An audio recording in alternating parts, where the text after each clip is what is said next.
Hello everybody, what is up? Welcome back to my channel. So today I have a Goodwill haul.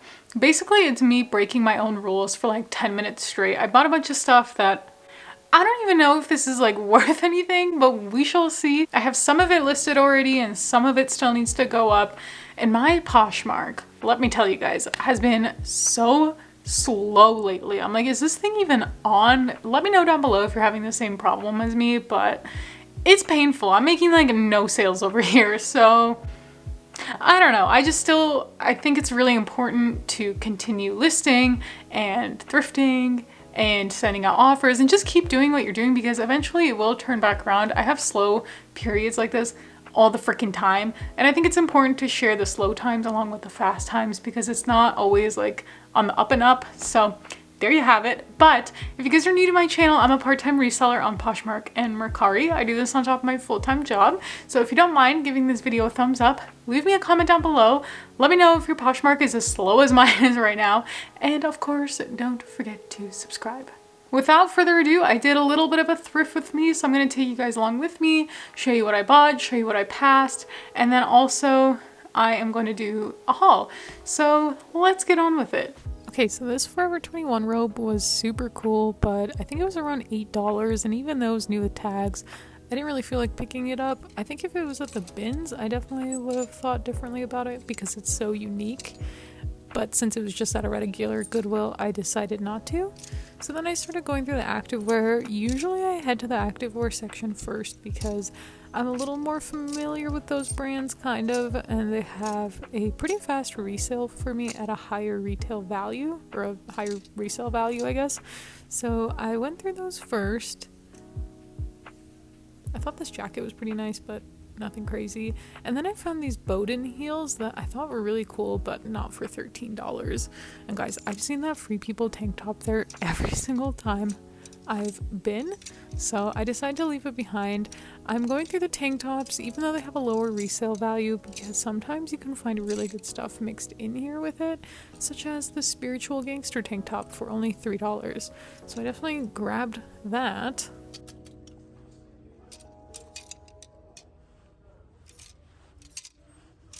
And then I'm just going to keep going through them until I find something that is exciting. For the most part, it's a lot of really boring camis and things to pass up. But then you find gems like this. This Lululemon tank top was just chilling there for $4. I don't know why, but a lot of times activewear gets mixed in with tank tops at my Goodwill. There's this one too, so I grabbed this one, again mixed in with the regular tank tops instead of being in the activewear section, so that was pretty nice. And I found some pretty fun print like ModCloth tanks here before that sold for a pretty good price, so I decided to keep going. Actually, I thought I did pretty well for the tank top section, all things considering.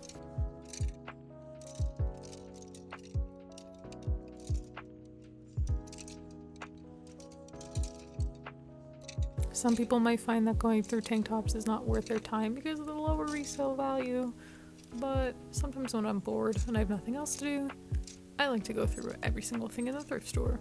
This something navy sweater was really cute. It had some wear to it though, and when I looked up the comps, they weren't great. I sorted by Just In, and the Just In sold sweaters had comps in the $20 to $30 range, so that's why I ended up leaving it, even though some of the older comps looked really good, like in the $80, $90 range even. I decided to leave it because it was just not worth it. So then I moved on to the jeans. There's nothing really interesting about the jeans. There was a lot of Target for some reason. I tend to find a lot of Page. Levi's were something I would pick up in the past, but it doesn't have as high of a resale value, so I don't pick it up anymore. And then I'm just going through shirts. Honestly, there's lots of flannel, so I don't pick up flannel because I find that most people can just walk into their regular thrift store and buy it. Even Rails flannel doesn't do super well for me, so I've stopped getting that when I find it, unless it's like a unique piece. Like one time I found one that had hearts on it that sold quickly. Okay, this is a Calypso St. Bart dress, which I have bought before, and it is getting nothing. It retailed for a lot, but I don't think it's around anymore, so I don't think people search for it, so that's why I left that one behind. I think that was just like an Athleta sweater. This is an Anthropologie shirt that had really bad pit stains. It's Vanessa and Virginia, I believe is what it's called.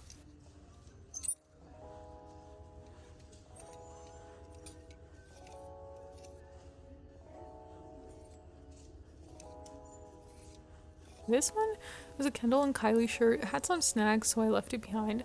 But sometimes I'm confused by Kendall and Kylie because they sell it at PacSun and they also sell it at Nordstrom. So I don't know the difference between the tags, so I didn't even bother. I just went and looked at the baskets because I love looking at the baskets. I have flipped a coffer bag. This is a Barefoot Dreams cardigan that was completely gone to shit. It was so ruined. As you can see, it had a lot of washwear to it, so I left it, even though it really hurt to leave it. Having something that's that damaged is just so not worth it, in my opinion. This is the Target sweater that I'm going to talk about later in this video. I bought it because I thought it was cute, and when I tried it on, it looked like I had wings. And this is a blank NYC cardigan that had really low comps in the 20s. And Beyond Yoga leggings that I passed on because they looked way too worn. They were not in good condition, so I left them behind. Same with this Wooden Ships tank top. I've heard good things about Wooden Ships, but this was just in horrible condition, so I left it. I'm really tired and I'm already feeling how crazy I sound, so anyway, the first thing that I got is a Lululemon Power Y tank. This, I believe, is in the pigment blue color, and it's a size 4. I think a lot of people probably already know this by now, but just in case you do not, a lot of times Lululemon puts their size dots in like a pocket. So this one is in the bra pocket. So if you look inside, you'll see the little size dot, which says size 4, but it's not going to focus. What I really love about that is the fact that Lululemon tags often rip off easily, so you can find the size. Listing stuff without the size is such a pain in the butt, so I'm very grateful that Lululemon does that. So Lululemon has not been doing great for me recently, but these Power Y tanks actually do alright. So that's why I decided to get this one, because in the past when I found these Power Y tanks, they sell for a pretty decent amount within just like a day or two. So we'll see. So far it only has 1 like, so this might have been a mistake. I think I need to wash that. It does not smell great. The next thing that I got, which I thought this would be a hit, Lulu's usually does pretty well for me, and this looked like a more recent style. It's this ribbed shirt, size extra large. I have this listed for $30, and Lulu's does a pretty good job of retaining its value, in my opinion, for fast fashion. So I have this listed for $30, and I'm totally willing to take offers, but it's getting not a whole lot of love in my closet, so we'll see how this does, but this doesn't smell very good either. What the heck?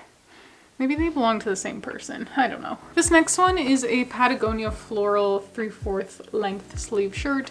Pretty basic, but Patagonia tends to do pretty well for me. I think I'll price all this for $25, $30. It's 100% organic cotton, which I know people really love. And so Patagonia is a brand that I really love for myself personally and just to buy to resell. So that's why I decided to get this. I think it was like $5 or something like that too. Okay, this was a purchase for myself. I really like this style of t-shirt where it's got a knot in the front. It's actually what I'm wearing right now. There's probably a stain on here that you can see, so we're gonna cover that right up. But this is by the brand called On the Road. I don't think this is a very like well-known brand. I've never heard of it before, maybe like a Nordstrom Rack thing, but I really like this. So that's why I got it, obviously. So that's for me.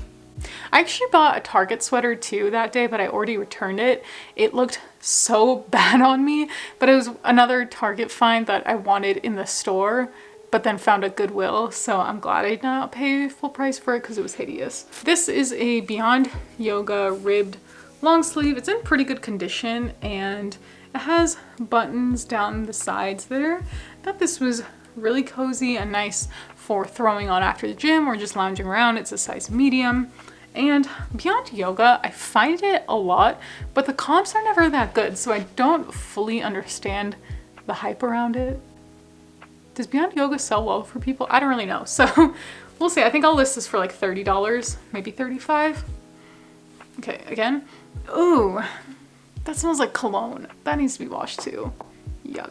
Here is something that I broke my own rules with, and it's buying something for the brand. So this is Gani, and I did notice this in the store before I left, but I decided to buy it anyway. I have a feeling this might sit around for a while. Another reseller tip is go with your gut, because you're usually probably going to be right, but Gani is a very expensive brand. The only thing with this is that it has a stain on it. It's right there. I don't think I'll be able to get it out. The shirt is silk, and that definitely looks like an oil stain of some sort, so I don't think it's coming out. But I could probably sell this for, I'm really hoping $30. Like if I can get $30 for this, I'll be happy. But I wanted to experiment with the brand to see what the hype was about. And somebody must have been making curry or something in the back room, because all of this stuff really reeks of curry in my opinion. This is another mistake that maybe I shouldn't have bought, but it's a Rag & Bone t-shirt. The comps for this were okay. They were like $30, $35. It's a pretty nice shirt. It's just like an olive green color.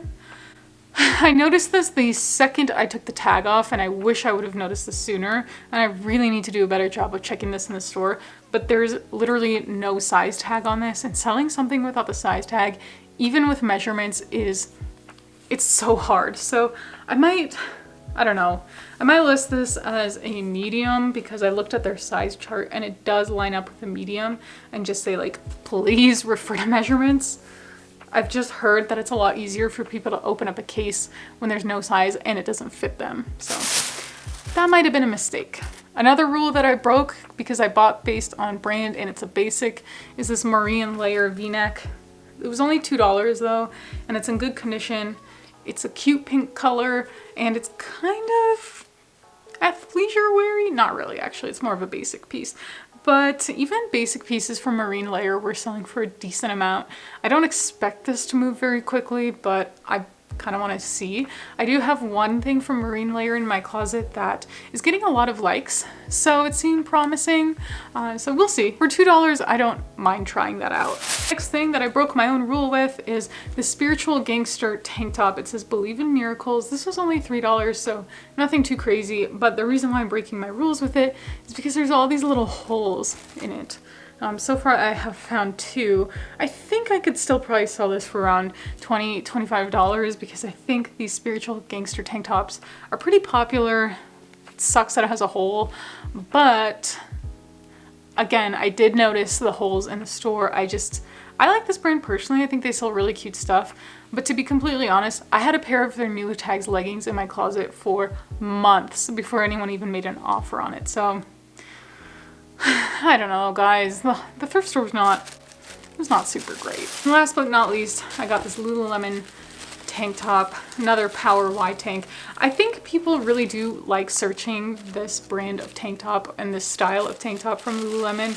The Power Y is just really popular. The style that I really like, and actually before I became a seller on Poshmark, I really liked to buy this style. So that's why I decided to get it. And it was only $4, so I don't think I will take a loss on it, but I don't think the profits are going to be like major. But sometimes you just kind of have to buy bread and butter brand. Why is that so hard to say? Sometimes you just have to buy bread and butter brands to stock up your closet and keep listing. And that's kind of what I ended up doing on this day. I don't know why everything smells. It's not that Goodwill smell either. Goodwill smell is not this bad. This all smells like someone was cooking food in the back room and the clothes stunk. Anyway. I'm tired. I need to go to bed. I hope you guys liked this video. Again, if you did, don't forget to give it a thumbs up. Leave me a comment down below and subscribe. It really does help my videos out in the algorithm. And I'll see you guys next time. Bye.